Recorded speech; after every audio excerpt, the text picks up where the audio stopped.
नमस्कार दोस्तों, मेरे इस YouTube चैनल में आप सबका स्वागत है। तो थंबनेल से आपको पता ही चल गया होगा कि ये वीडियो किस टॉपिक पे बनने वाला है। तो ज़्यादा देर ना करते हुए चलिए इस वीडियो को शुरू करते हैं।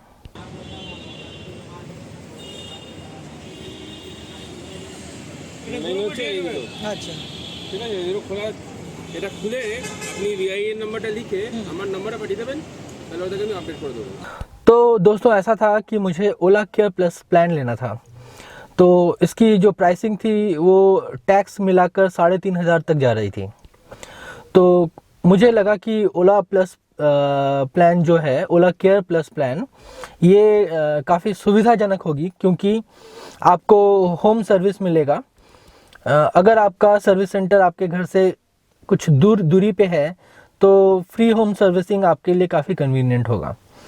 तो इसके साथ साथ और भी कई फीचर्स हैं, जैसे कि आपको जो इसके जो कंज्यूमेबल्स हैं, जैसे कि ब्रेक पैड्स, कुछ फ्लूइड्स जो होते हैं, ये सब आपको मतलब कि इस स्कीम के अंडर मिलेंगे। आपको कुछ रोड साइड असिस्टेंस मिलेगा। अगर आपकी गाड़ी ख़राब हो जाती है तो आपको अगर आगे की जर्नी करनी है तो उस आगे की जर्नी के लिए कुछ हद तक पैसा भी कंपनी आपको देगी।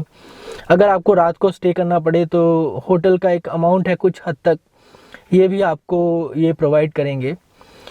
तो ये सब मेरे केस में मुझे काफ़ी कन्वीनियंट लगा क्योंकि मैं आउटस्कर्ट ऑफ कोलकाता में रहता हूँ।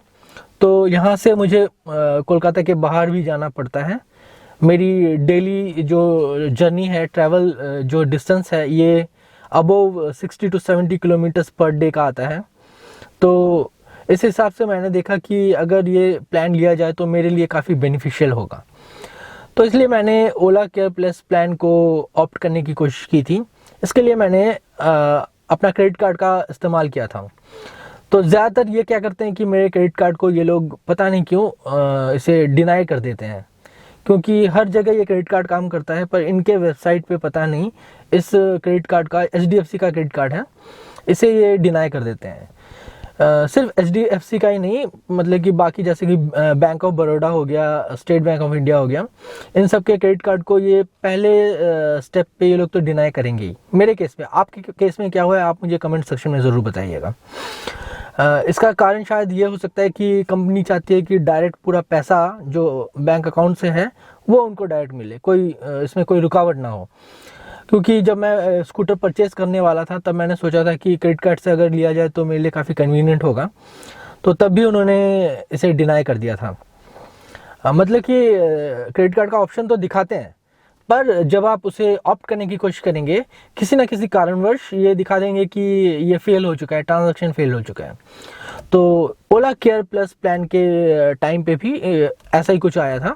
मैं आपको स्क्रीनशॉट दिखाता हूँ, तब देख सकते हैं स्क्रीनशॉट पे यहाँ पर ये ऑप्शन यहाँ पे लिखा है कि अंडर प्रोसेस करके दिखा रहा है। तो उन्होंने कहा है कि 30 मिनट्स के बाद आप इसे फिर से चेक कीजिएगा तो ये ठीक हो जाएगा। तो मैंने 30 मिनट्स के बाद इसे चेक किया, तब भी ये ठीक नहीं हुआ, बल्कि ये 15 दिन तक मतलब कि कंटिन्यूसली ऐसा ही दिखा रहा था। तो अभी मैंने सोचा कि मेरा जो ब्रेक जो पैड्स है इनमें साउंड आने लगा था, तो ये शायद चेंज करने का वक्त आ चुका था। तो अभी काफ़ी अच्छा मौका था कि अगर मैं इस ओला केयर प्लस प्लान को लूँ तो ये इसके साथ ही इंक्लूडिंग हो जाएगा, तो मुझे एक्स्ट्रा पैसे देने नहीं पड़ेंगे। क्योंकि पिछले बार जब मैंने ब्रेक पैड्स चेंज किए थे दोनों, तो 2700 रुपीज़ के करीब लगा था। तो काफ़ी इनकन्वीनियंट था मेरे लिए वो पैसा इमीडिएटली, क्योंकि हम ईवी लेते ही हैं इसलिए ताकि एक्स्ट्रा खर्चा ना हो, क्योंकि पहले से स्कूटर इतना महंगा है। इसके बाद अगर हम बाकी कंज्यूमर्स में भी इतने सारे पैसे खर्च करें तो काफ़ी इनकन्वीनियंट हो जाता है। सबके लिए नहीं होता होगा, पर काफ़ी लोगों के लिए ये होता है। इसलिए मैंने सोचा कि चलिए कस्टमर केयर से बात की जाए। तो कस्टमर केयर से बात किया, काफ़ी दिनों तक बात किया। तो हर बार वो कहते हैं कि आप स्क्रीनशॉट भेजिए, तो मैंने स्क्रीनशॉट भेजा उनको। फिर कहते हैं कि आप स्क्रीन रिकॉर्डिंग भेजिए। मतलब कि क्या बताएं इनको, मतलब कि ये एक नॉर्मल सी चीज़ ये लोग क्लियर नहीं कर पा रहे थे।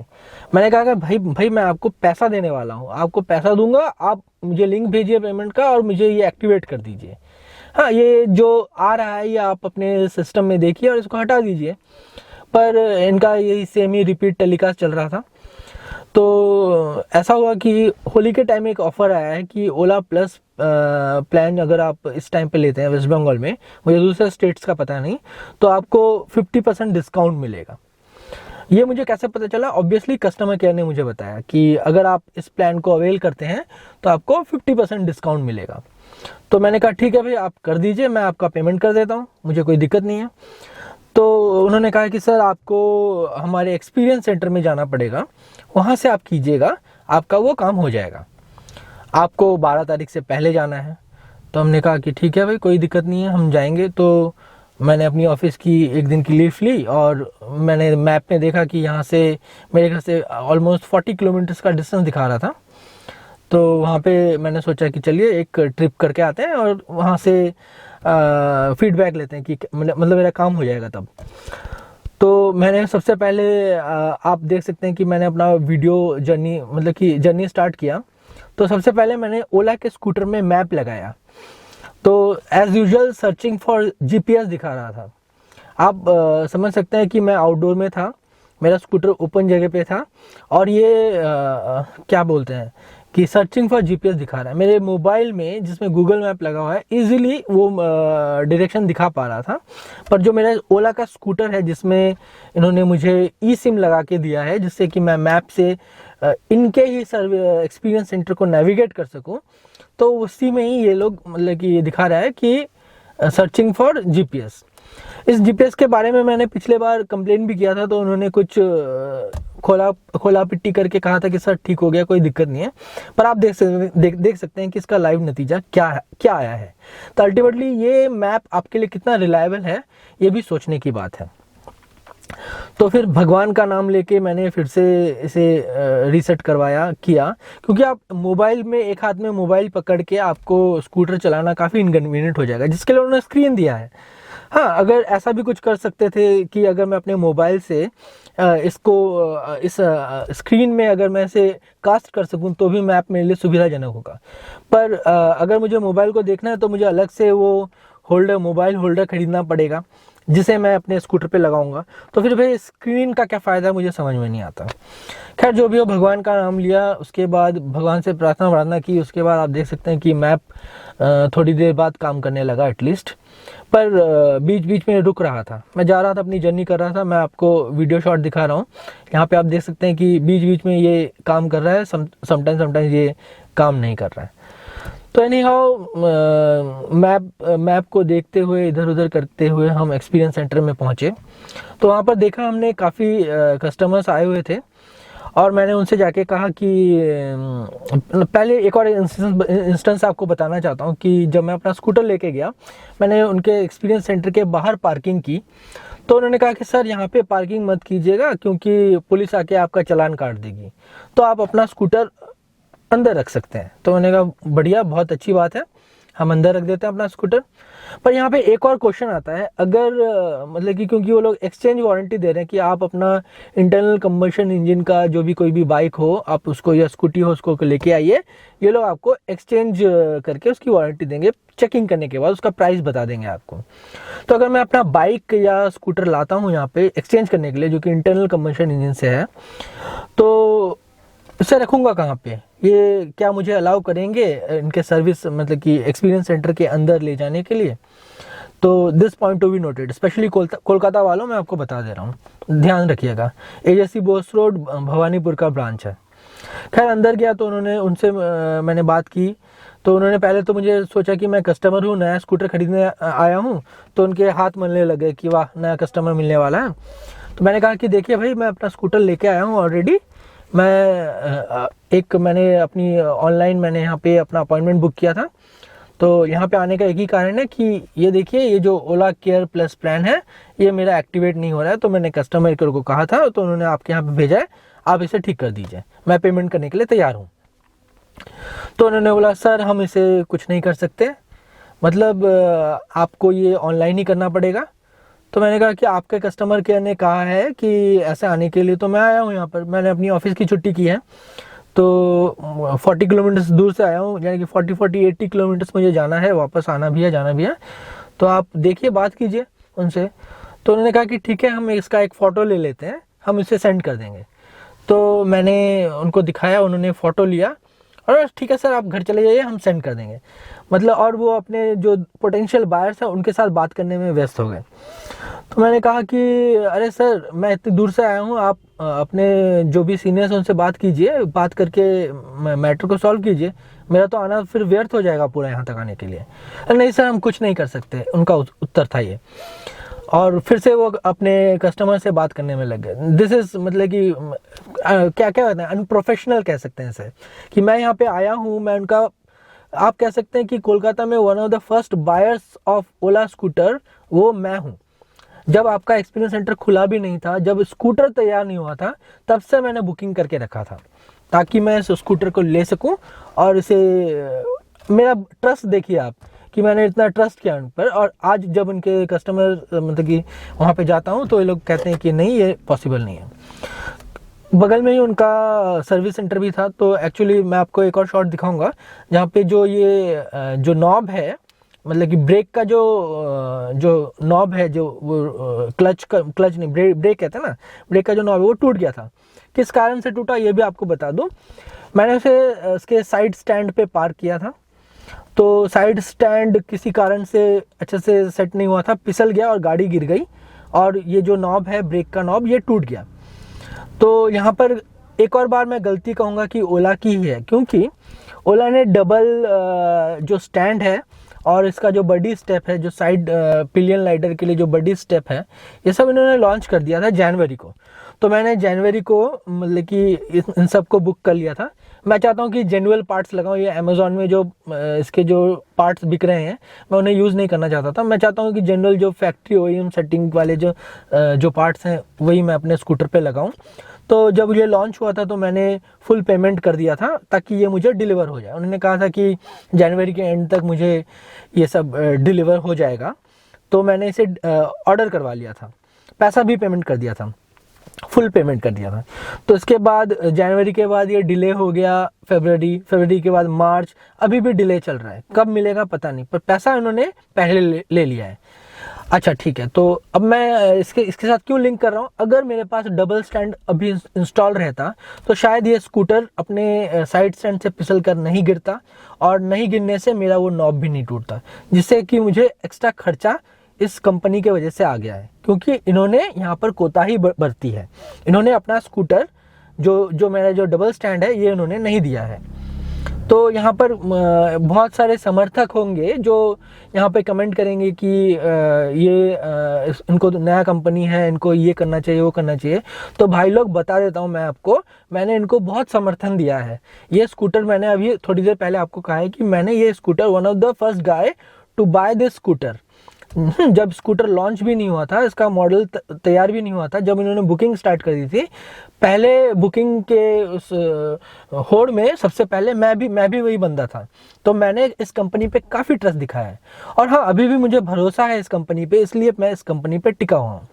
पर अगर मैं इनके जो प्रॉब्लम्स हैं, इनको अगर मैं आपके सामने ना लाऊं या ये कंपनी ना जाने, तो ये अपनी मोनोपोली, अपनी मनमानी चलाते रहेंगे। तो इसलिए मैंने सोचा कि ये मेरा फ़र्ज़ बनता है। बाकी आपकी मर्ज़ी, आप इसका डिसीजन ले सकते हैं कि मैं सही बोल रहा हूँ कि गलत बोल रहा हूँ। अच्छा, तो अभी आते हैं अपने मेन टॉपिक पे।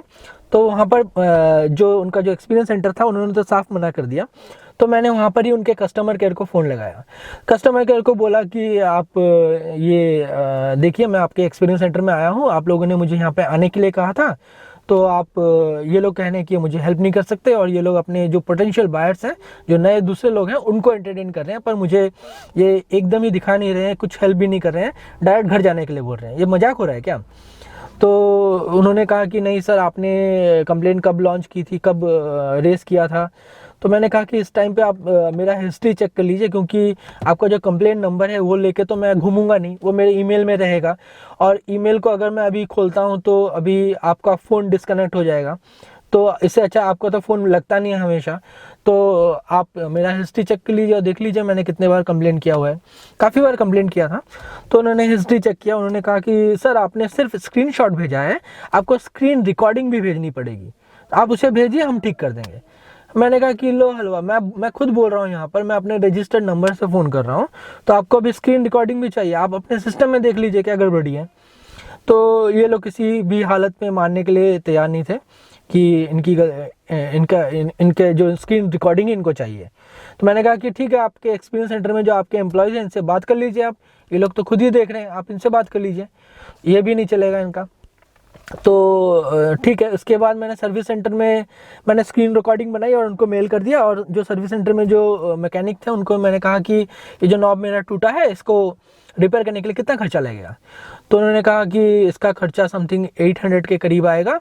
अगर आपका ओला केयर प्लस प्लान है तो आपको इसका जो लेबर चार्ज है वो देना नहीं पड़ेगा। तो मैंने कहा कि वाह वेरी गुड। पहली बात तो जो लीवर है ये इनका जो डबल स्टैंड है जिन्होंने जिसका मैंने पैसा ऑलरेडी दे रखा है उसको डिलीवर नहीं किया, इसके वजह से मेन रीज़न ये टूटा है। सेकंड है कि अगर मैं यहाँ पे आया ही हूँ कि ओला केयर प्लस प्लान को ऑप्ट करूँ पैसा देकर, जिससे कि ये सब मेरा जो छोटे मोटे काम है ये सब फ्री हो जाए, पर वही मुझे मिल नहीं रहा है। तो इसका मतलब मुझे इनको पैसा देना पड़ेगा उस नॉब को ठीक कराने के लिए 700 रुपया। अगर मेरे पास ओला केयर प्लान एक्टिवेट हुआ तो 550 रुपये में मेरा काम हो जाएगा, 200 रुपये की मेरी सेविंग होगी। तो अल्टीमेटली पैसा बचाने के लिए तो लोग ईवी खरीद रहे हैं, तो मुझे समझ में नहीं आया क्या बात कर रहे हैं लोग। तो मैंने उनसे मना कर दिया कि ठीक है कोई बात नहीं, मुझे ये नहीं करवाना है। तो मैं वहाँ से निराश होकर निकल गया वहाँ से। तो उसके बगल में ही उन्होंने ओला हाइपर चार्जर का इंस्टॉलेशन किया था एक पेट्रोल पंप पे। तो मैं वहाँ पे गया, आप यहाँ पे कुछ क्लिप देख सकते हैं कि यहाँ का ये नज़ारा है। वहाँ पे ऑलरेडी 2 स्कूटर पहले से ही चार्ज कर रहे थे, अपना स्कूटर चार्ज कर रहे थे। तो मैंने वहाँ पे लाइन में अपने स्कूटर को लगवाया। खुश किस्मती थी कि वहाँ पर एक और ओला के टेक्नीशियन थे, वो भी वहाँ पे खड़े थे। तो जब मैं वहाँ पे चार्ज मतलब कि मैंने जब उनसे पूछा कि मैं पहली बार यहाँ पर चार्ज करने वाला हूँ हाइपर चार्ज से, तो इसका करने का प्रोसेस क्या है। तो उन्होंने कहा कि कुछ नहीं, आपको जस्ट उस जो चार्जर का जो पॉइंट है उसको आपके स्कूटर में लगवाना है। पर उससे पहले उन्होंने एक और बात कही कि जो 2 ब्लैक कलर के जो प्लास्टिक पार्ट्स हैं जो कि मेन चार्ज में लगते हैं उसको निकलवाना है पहले आपको सर्विस सेंटर से, तभी आपका काम पूरा हो, मतलब कि चार्जर होगा। नहीं तो ये जो चार्जर है ये ख़राब हो जाएगा, मतलब कि जो हाइपर चार्जर है वो ख़राब हो जाएगा, जो प्लास्टिक पार्ट है ना वो गर्म कर देता है उसको। तो आप वीडियो में देख सकते हैं कि यहाँ पर ये जो काले पार्ट्स हैं इसको मैंने वहाँ पर जो टेक्नीशियन है उनसे निकलवाया था। तो उन्होंने उसे निकाल दिया प्लास्टिक को, उन्होंने मेरा विन नंबर जो है स्कूटर का वो नोट किया, किस टाइम पे मैं आया था वहाँ पर वो वाला टाइम उन्होंने नोट किया, और उन्होंने उसको रजिस्टर कुछ किया और बोला कि आप सर अब से आप चार्ज कर सकते हैं इसको। तो जो भी ओला के यूज़र हैं जिन्होंने हाइपर चार्जर को यूज़ नहीं किया है उनको मैं बताना चाहता हूँ कि आपके हाइपर चार्जर में भी कुछ ऐसा कुछ ये जो ब्लैक कलर का जो पार्ट है ये पार्ट रहेगा, इसको आपको निकलवाना है। आप खुद से मत निकलवाइएगा, आप किसी टेक्नीशियन से निकलवाइएगा। उसके बाद आपको वो जो टेक्नीशियन को जो जिस टाइम पे आपने निकलवाया है, जो जो काम किया है, आपका विन नंबर, ये सब उनको देना पड़ेगा। वो अपने सर्वर में डालेंगे, उसके बाद उसे एक्टिवेट करेंगे, तभी आपका काम होगा। तो खैर कोई बात नहीं, उन्होंने बहुत अच्छे से उसको निकाला और मैंने उसे अपने चार्जिंग में बिठाया। जब चार्जिंग में बिठाया तो मैंने देखा कि 70% मेरा ऑलरेडी चार्ज था स्कूटर, क्योंकि मैंने पहले भी चार्ज करा के रखा हुआ था। तो वहाँ पर वो चार्ज नहीं ले रहा था, मतलब कि हाइपर चार्ज में आप 70% के बाद वो स्लो चार्जिंग करता है। ये भी काफ़ी इनकन्वीनियंट लगा, क्योंकि हाइपर चार्जर का मतलब ही है कि मुझे जल्द तुरंत चार्ज करना है जिससे कि मैं काफ़ी दूर तक जा सकूं। मुझे तब काफ़ी दूर भी जाना था, वापस घर भी जाना था। तो अल्टीमेटली वहाँ पे चार्ज मैंने काफ़ी कोशिश की, मेरा चार्जिंग हो नहीं रहा था। हमेशा चल रहा था, स्टार्ट हो रहा था, फिर थोड़ी देर बंद हो जा रहा था, फिर स्टार्ट हो रहा था, फिर बाद में बंद हो जा रहा था। कोलकाता में एकमात्र वहाँ पे हाइपर चार्जर लगवाया है अब तक, और ये भी ऐसा ही, मतलब कि इसका झोल है। अगर आपका नीचे परसेंटेज है तभी ये, मतलब कि दूसरे लोग जो यहाँ पे रेगुलरली करवाते हैं उन्होंने कहा है कि ये ऐसा करता है।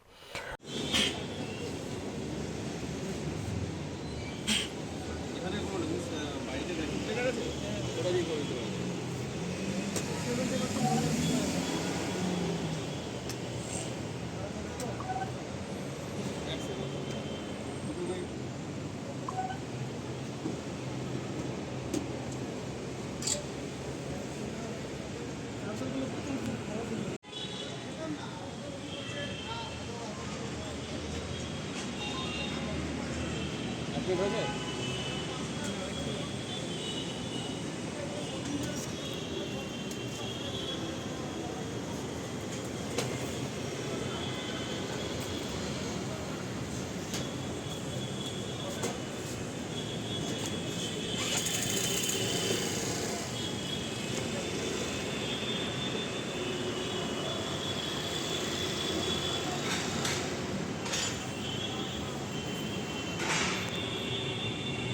तो आप ही बताइए कि इसके बाद क्या हुआ। फिर से मैं वहाँ से उसको चार्जर को खोला और मैं अपने घर की तरफ निकल आया। तो ऐसा कुछ मेरा एक्सपीरियंस था। पर घर आने के बाद मैंने देखा कि वो जो मैंने कंप्लेन किया था वो उन्होंने रेक्टिफाई किया है और मुझे 50% का डिस्काउंट भी मिला है। तो मैं कहना चाहता हूँ कि ओला जो है पूरी तरह से नेगेटिव नहीं है। आपको इस कंपनी पे ट्रस्ट रखना होगा, पर कंपनी से भी मैं कहूँगा कि आप इतनी जल्दबाजी मत कीजिए। जैसे कि आप जब अपना स्टैंड या कुछ भी बेच रहे हैं तो आप पहले उसे अवेलेबल कीजिए। स्कूटर बेच रहे हैं, आप उसे अवेलेबल कीजिए, उसके बाद कस्टमर को कहिए। आप पहले से पैसा लेके बैठे रहते हैं, फिर आप पता नहीं, जैसे कि स्टैंड के बारे में, एल्युमिनियम से बना है स्टैंड, तो आपने पहले पैसा ले लिया है। अब क्या आप माइनिंग करने जा रहे हैं? एल्युमिनियम की खुदाई करेंगे, उसके बाद उसको गला के बनाएंगे आप? तो ऐसा मत कीजिए। ओला वालों से रिक्वेस्ट है, हमें आप पे ट्रस्ट है, काफ़ी लोगों को आप पे ट्रस्ट है, तो ऐसा मत कीजिए जिससे कि ये ट्रस्ट टूट जाए।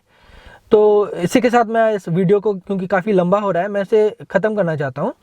अगर दोस्तों आपका कोई सुझाव हो तो मुझे कमेंट सेक्शन में ज़रूर बताइएगा। वीडियो अगर अच्छा लगे, इन्फॉर्मेटिव लगे, तो इस वीडियो को प्लीज़ लाइक, शेयर और सब्सक्राइब ज़रूर कीजिएगा। धन्यवाद। जय हिंद।